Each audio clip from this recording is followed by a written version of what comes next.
Сәлем достар. Бүгін мен вестибулярлық жүйенің сөйлеуге әсері туралы айтқым келеді. Вестибулярлық жүйе ішкі құлағымыздың бір бөлігі, ол бізге кеңістікті тепе-теңдікті бағдарлап меңгеруге көмектеседі. Сонымен қатар тілдік дағдыларды қалыптастыруда маңызды рөл атқарады.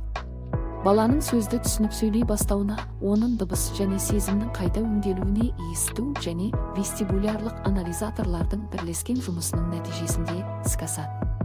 Егер осы жоғарғыда айтылған бірлескен жұмыстардың тәртібі бұзылса, онда балада төмендегідей қиындықтар туындайды. Дыбыстардың қайдан шыққанын түсінбейді. Басын айналдырып қарап бұрылып, дыбыс көзінің қай жерден шыққанын білмейді. Таныстардың дауысын ажыратпайды. Бәсекелес дыбыстардан негізгі есту сигналын таңдай алмайды. Бірінші рет берілген өтінішті түсінбейді. Мұғалімнің сұрағына жауап берместен бұрын басқа балаларға қарайды. Мысалы, ортада футбол жайлы әңгіме болып жатқанда, ол тақырыптан бөлек өзінің жаңа жейдесі туралы айта бастайды. Грамматика мен синтаксисте қиындықтары бар. Сөз қоры төменгі дәрежеде.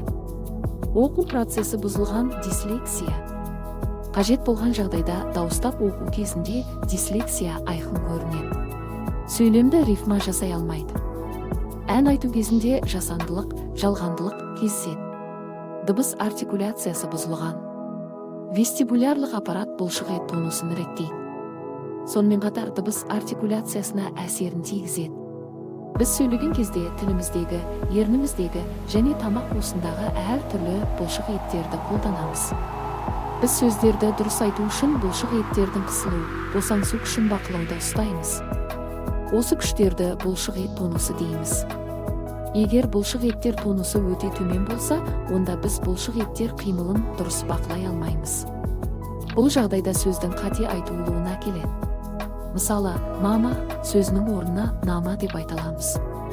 Егер бұлшық ет тонусы өте жоғары болса, онда біздің бұлшық еттеріміз шамадан тыс жүктеледі. Яғни бұл шаршауға және сөздерді айтуда қиындықтарға келеді. Бәрімізге белгілі, егер сөйлемейтін бала жерден жоғары тұрған тербелетін тұрақсыз жерде орналасса, онда балаға өзінің зейінін ересек адамның бетіне аударып көз тоқтату әлде қайда жеңіл.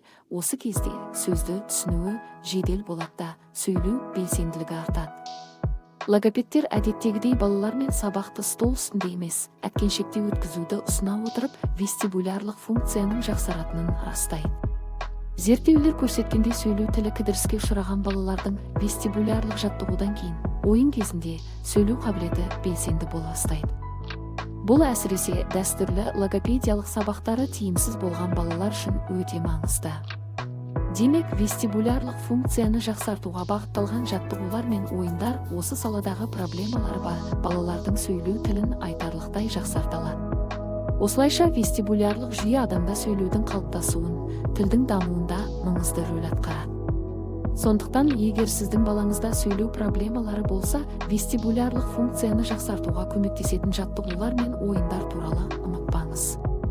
Логопед ленд мамандары сіздің балаңызға вестибулярлық жүйемен байланысты қиындықтарды жеңуге көмектеседі.